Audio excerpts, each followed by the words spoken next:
हरे राम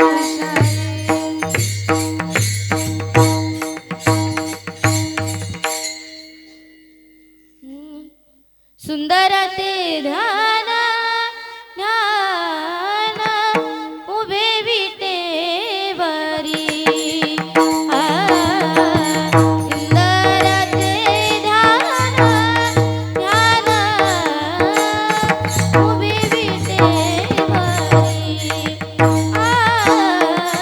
सुंदर ते ध्यान ध्यान उभे विटेवरी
माझे हेची सर्व सुख तुका म्हणे माझे तुका म्हणे माझे हेची सर्व सुख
पाहिना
पाहता लोचनी सुख झाले ओ साजनी तो हा विठ्ठल भरवा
विठ्ठल भरवा माधवा भरवा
निज पामराये काय थोरपण पायीची वाहन पायीवरी ब्रह्मादि कैसे तुम्हा ओळंगणे ब्रह्मादि कैसे तुम्हा ओळंगणे इतर तुळणे काय पुढे तुका म्हणे नो युक्तीची आखोली म्हणून ठेविली पाय डोली विठ्ठल विठ्ठल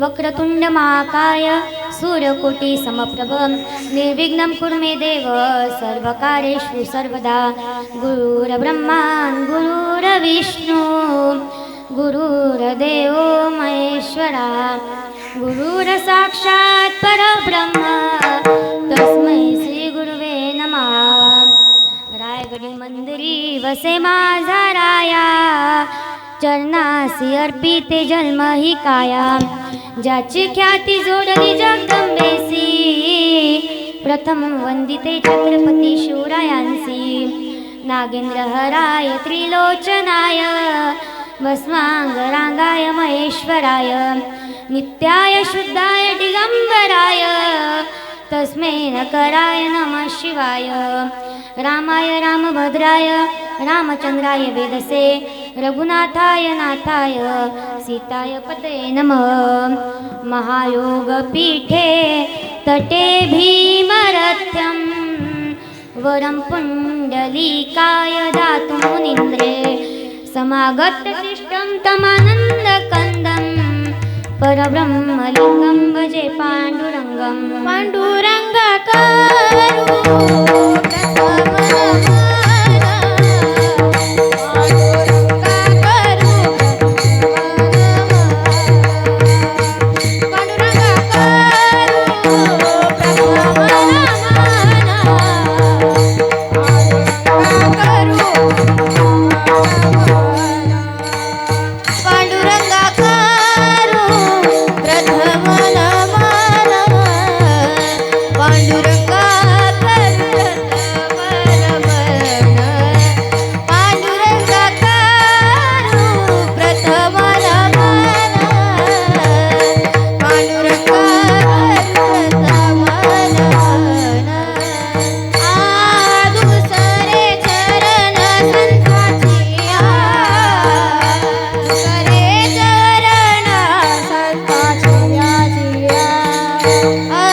पदम्भोजते जगत्स्फटिकप्रदेशं विदिन्द्रादिदेवे सदा स्तूयमानं समाधिस्थमूर्तिं भजे ज्ञानदेवम्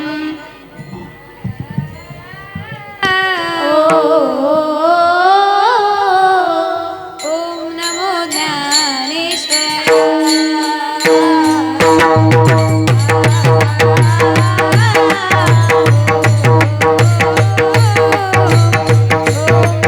ज्ञानेश्वराय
गुरु महाराव म्हणती ज्ञानदेव तुम्हाईसे मज पामराये काय थोरपण पायाची वाहन पायावरी ब्रह्मादिक ऐसे तुम्हा ओळंगणे ब्रह्मादिक ऐसे तुम्हा ओळंगणे इतर तुलने काय पुढे तुका म्हणे युक्तीची आखुनी म्हणून ठेविली पाय डोली विठ्ठल विठ्ठल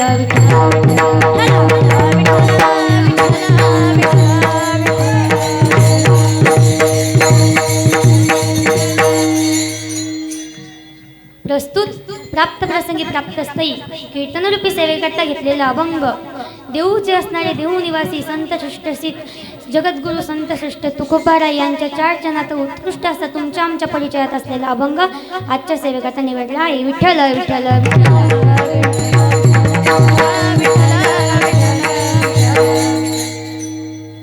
तुकोबाराय या अभंगामध्ये सांगतात, तुकोबाराय या अभंगामध्ये माऊलींचे कौतुक करतात की माऊली ही ज्ञानाची आई आहे. माऊली ज्ञानाचा अथांग सागर आहे. माऊलींकडे इतकं तत्वज्ञान आहे की ते कोणाकडे देखील नाही आणि त्या तत्वज्ञानाची तुलना देखील कोणी करू शकत नाही.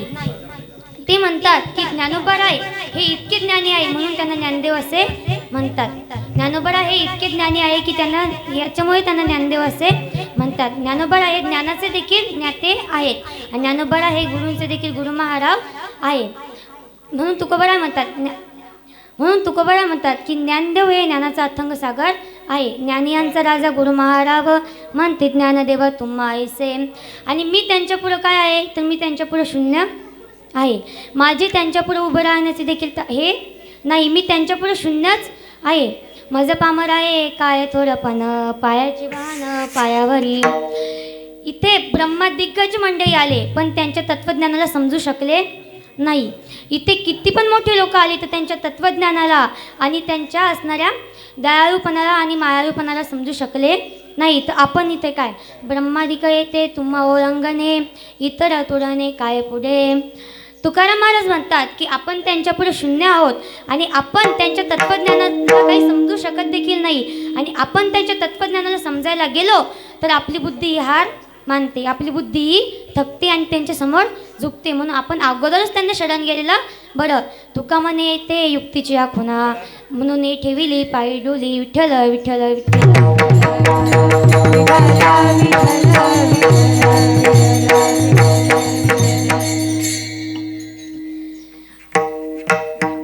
येता अवकाश कीर्तनरूपी सेवा सादर करण्यापूर्वी कार्यक्रमाचा छोटासा असा पर्याय द्यायचा म्हणजे तो असा. आपल्या माऊलींचा 729वा संजीवन समाधी सोहळा आणि त्या 729व्या संजीवन समाधी सोहळ्यानिमित्त आपल्या विश्वगुरु वाडके शिक्षण संस्थेमध्ये अखंड हरिनाम सप्ताह चालू आहे. आणि या अखंड हरिनाम सप्ताहाची तृतीय दिवसाची कीर्तनरूपी सेवा माझे तुमचे गुरुवर्य हरिभक्त पारायण श्री सचिन महाराज जाधव यांनी माझ्यासारख्या छोट्याशा वारकऱ्याकडे दिली. याबद्दल मी त्यांचे मनापासून आभार मानते. आणि तसेच माझ्या गुरुवरांच्या चरणावर नतमस्तक होऊन माझी गुरुवाई हरिभक्त पारायण पल्लवीताई जाधव यांच्या चरणावर नतमस्तक होते. माझ्या आईवडिलांना दंडवत गाठते. इथे उपस्थित थोड्या मोठ्यांच्या चरणाला स्पर्श करून माऊलींच्या समाधीवर नतमस्तक होऊन 28 युग विठेवर उभा असणारा पंढरीश परमात्म्याच्या चरणावर नतमस्तक होते आणि माझ्या कीर्तनरूपी सेवेला सुरुवात करते. विठ्ठल विठ्ठल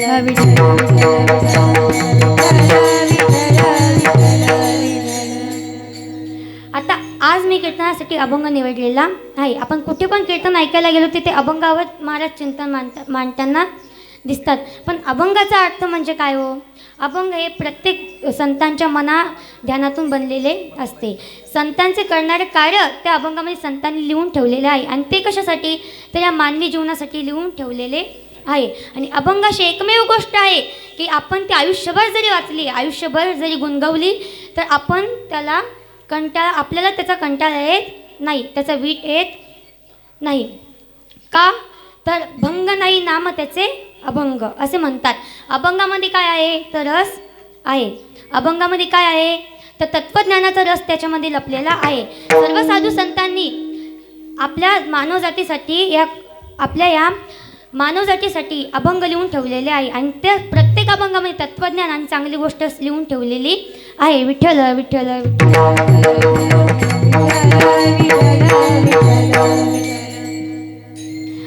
आता एक वारकरी आयुष्यभर जरी एकच अभंग गुणगवला तरी त्याला त्या अभंगाचा कंटाळा येत नाही का, तर त्याच्यामध्ये तत्त्वज्ञान असते आणि त्या अभंगाचा कंटाळा ऐकण्यापूर्वी त्याला त्याच्यातून नेहमी तत्त्वज्ञान कसे घ्यायचे हेच त्याच्या डोक्यामध्ये विचार चालू असतो. विठ्ठल विठ्ठल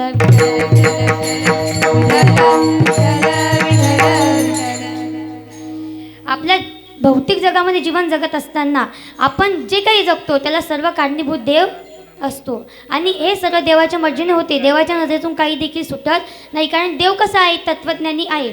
देव जसा दयाळू आहे, जसा मायाळू आहे, तसंच तत्त्वज्ञानी देखील आहे. आणि आतापर्यंत आपल्या जगामध्ये भौतिक जगामध्ये जीवन जगत असताना जे काही घडते ते सर्व देवाच्याच मर्जीने घडते. आतापर्यंत आपण जगलो आणि इथून पुढे आपण जगणार आहोत, पण हे कोणाच्या मर्जीने आहे हो, हे देवाच्या मर्जीनेच घडते. आणि आम्हाला कळत आहे या अभंगाची किंमत, आम्हाला कळत आहे या अभंगाची किंमत. या अभंगांची किंमत एवढी आहे माऊली, या अभंगांची किंमत सध्याच्या या भौतिक जगामध्ये देखील आणि मागच्या इतिहासामध्ये देखील, संतांच्या नजरेमध्ये देखील आणि देवाच्या नजरेमध्ये देखील आणि मानवांच्या नजरेमध्ये देखील या अभंगांची किंमत इतकी मोठी सांगितली आहे की त्याचं तत्त्वज्ञान आणि त्याच्यामध्ये असणारे सर्व चांगले गुण हे त्याच्यामध्ये भरपूर भरमसाठ संतांनी लिहून ठेवलेले आहे. आणि संतांनी अभंगच का लिहिले? अभंगाद्वारे संत आपल्याला काय करतात, तर संत आपल्याला अभंगाद्वारे काय करतात, उपदेश करतात. आणि तुकोबरायांना अभंग लिहून 350 वर्ष झाले. तुकोबरायांना अभंग लिहून 350 वर्ष झाले, पण तरी त्या अभंगांचं तत्त्वज्ञान आणि त्या अभंगांमध्ये असणारं सर्व काही ज्ञान जसं तसंच आहे. जसं तसंच ते ज्ञान आत्तासुद्धा आहे. आणि या ज्ञानाचे आणि या अभंगामध्ये जे तत्त्वज्ञान सांगितले याची किंमत देवाला देखील आहे. 13 दिवस सागरामध्ये, 13 दिवस त्या पाण्यामध्ये अभंगांच्या वया भरत होत्या, पण 14व्या दिवशी इंद्रायणी मातेच्या तटावरती ते अभंगांच्या वया तुकोबरायांना कोणी वापस केला, तर साक्षात भगवान परमात्म्याने त्या अभंगांच्या वया वापस केला. कारण त्या अभंगांची किंमतच या जगामध्ये जगत असताना भरपूर जळी दगडा सहित वया तारी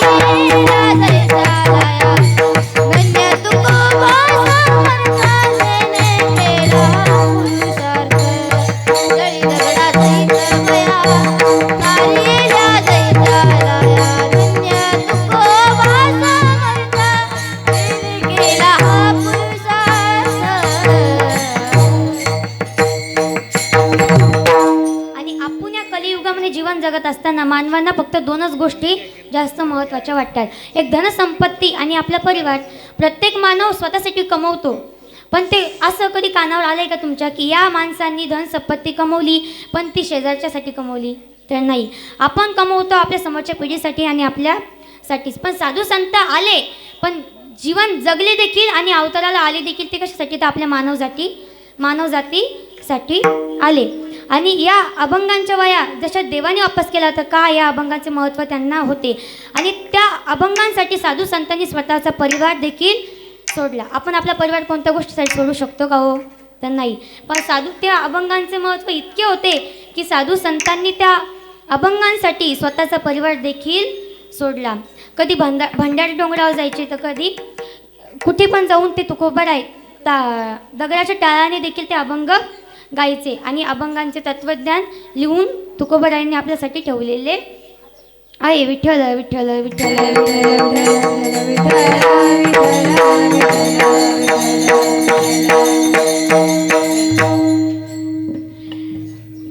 आणि आजच्या सेवकाचा निवडलेला जो अभंग आहे तो धरणेकर प्रकरणातील आहे. आता तुम्ही म्हणता धरणेकर प्रकरण म्हणजे काय? तर धरणेकर प्रकरण म्हणजे एक धरणेकरी नेहमी सतत वारी करायचा. दर कार्तिकी वारीसाठी आळंदीला यायचा. एकदा कार्तिकी वारीसाठी तो आळंदीला आला आणि आळंदीला आल्यानंतर आपल्या संतश्रेष्ठ श्री ज्ञानोबारायांचे त्यांनी दर्शन घेतले. आणि ज्ञानोबारायांचं दर्शन घेतल्यानंतर तो विश्रामासाठी बसला. त्याच्या मनामध्ये एक खिंत होती की आपण ज्ञानोबारायांचं दर्शन तर घेतले, पण आपण इथे आलो होतो तर ज्ञानोबारायांचे ते साक्षात दर्शन करण्यासाठी आलो होतो, पण ज्ञानोबारायांचे तर आपल्याला साक्षात दर्शन झाले नाही. ते संतांचे साक्षात दर्शन झाले नाही म्हणून त्याच्या डोळ्यामध्ये आसू आले आणि मनामध्ये कुठेतरी खंत राहिलेली होती. साधू संतांचे साक्षात दर्शन झाले नाही म्हणून त्याचे मन दुखत होते आणि तो खूप रडला. सायंकाळ झाली आणि तो विश्रामास बसून त्याची निद्रा लागली. निद्रेत लागल्यानंतर रात्रीचे ब्रह्ममुहूर्तावर माऊली त्याच्या स्वप्नामध्ये आली. त्याला दृष्टांत दिला की तुला जर का तुझ्या या जीवनाचे तुला जर का तुझ्या जीवनाचं सार्थक करून घ्यायचं असेल आणि या अभंगांचा अर्थ समजायचा असेल तर तू देऊ या ठिकाणी जा आणि तुकोबरायांना भेट. सकाळ उजळी. सकाळ झाल्यानंतर तो धरणेकरी इंद्रायणीचे पवित्र स्नान करून माऊलींचे सिद्धेश्वराचे दर्शन घेतो आणि माऊलींची गुरुआज्ञा घेऊन देऊला निघाला. देऊला गेल्यानंतर त्याला तुकोबराय भेटले. तुकोबराय भेटल्यानंतर त्याला झालेला प्रसंग त्याने सगळ्या तुकोबरायांना सांगितला. घडलेला प्रसंग सगळ्या तुकोबरायांना सांगितल्यानंतर तुकोबरायांच्या डोळ्यामध्ये अश्रू आले. पण ते कशाचे होते? दुःखाचे का सुखाचे? ते होते सुखाचे अश्रू. तर त्यांच्या डोळ्यामध्ये अश्रू बघून धरणेकरी त्यांच्याकडे बघत होता. तितक्यात तुकोबराय म्हणाले की अरे हे तर माझे सुखाचे अश्रू आहे. आणि ते का? तर मी ज्ञानोबरायांपुढे इतका शून्य आहे. मी ज्ञानोबरायांपुढे इतका शून्य आहे, पण तरी देखील त्यांनी माझी आठवण काढली आणि त्यांनी मला इतका मान सन्मान दिला. या बाबतीत याबद्दल मला खूप आनंद झाला आहे आणि म्हणून माझ्या डोळ्यामध्ये सुखाचे अश्रू आलेले आहे. आणि त्या सुखामध्ये त्या तुकोबरायांनी त्या धरणेकराला 16 अभंग भेटलेले. त्यामधलाच एक अभंग आज सेवकाचा निवडलेला आहे. विठ्ठल विठ्ठल विठ्ठल.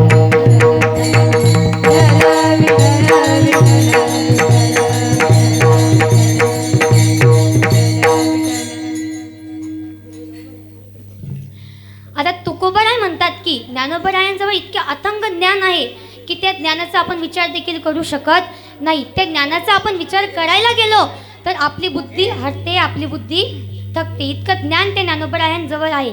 पण ज्ञानी माणूस कशाला म्हणावं हा आजकालच्या जगामध्ये मोठा प्रश्नच आहे. ज्ञानी माणूस याला म्हणावं जे स्वतःचं ज्ञान स्वतःजवळ ठेवण्यापेक्षा लोकाला वाटते. स्वतःचं ज्ञानामध्ये लोकांचे भले घडते हा मेन ज्ञानी माणूस असतो. आणि ज्ञानोबरायांनी आपल्यासाठी ज्ञानेश्वरी लिहिली.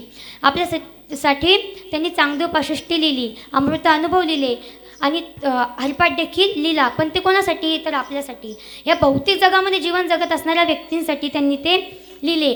आणि या इतके आणि ते ज्ञानेश्वरीमध्ये काही कमी आहे का? हो तर नाही. 18 योग ते ज्ञानेश्वरीमध्ये लिहून ठेवलेले आहेत ज्ञानोबरायांनी. इतके ज्ञानोबरायांजवळ ज्ञान होते आणि ते गुरूंचे देखील गुरुमहाराज होते. ज्ञानोबरायांच्या ज्ञानाचा काही अंतच नाही. आणि ज्ञानोबराय इतके दयाळू आणि मायाळू वृत्तीचे होते की ते देखील आपण समजू शकत नाही. संतांना आपण कधी समजू शकत नाही. संत हे इतके मायाळू वृत्तीचे होते. आणि ज्ञानोबरायांना ज्ञानदेव जसे म्हणतात तसे माऊली देखील म्हणतात. आणि माऊली हा शब्द साधारण आहे का आजकालच्या जगामध्ये? तर नाही. जसे आजकालच्या जगामध्ये असे आईवडील तर आत्तापर्यंत कधी बघितले नसतील की त्यांना आपल्या मुलाचे वाईट व्हावं असे वाटते. प्रत्येक आईवडिलांना मुलीचे व मुलाचे आपले भलेच व्हावं असे वाटते. आईवडील जसे आपल्याला चांगला मार्ग दाखवतात तरी साधू संतांनी या जगाला चांगला मार्ग दाखवण्यासाठी अभंग आणि ग्रंथ लिहून ठेवलेले आहे. आणि त्या ग्रंथांमध्ये देखील सगळं तत्त्वज्ञान चांगलं म्हणजे मानवी जगासाठी चांगलंच सांगितलं आहे. माऊलींनी नेहमी या जगाला चांगलेच रस्ता दाखवला आणि नेहमी त्यांनी हे जग चांगल्या रस्त्यावर चालावे यासाठीच ते संत ग्रंथांचे उपयुक्त केले आहे. पण संत ग्रंथ आपल्याला उपदेश करत असतात. आता बघा, संत आणि राक्षस, देव आणि राक्षस यांच्यामध्ये काही फरक आहे का? फरक याचा आहे की त्यांचा तत्त्वज्ञानाचा, त्यांच्या विचाराचा फरक त्यांच्यामध्ये आहे. पण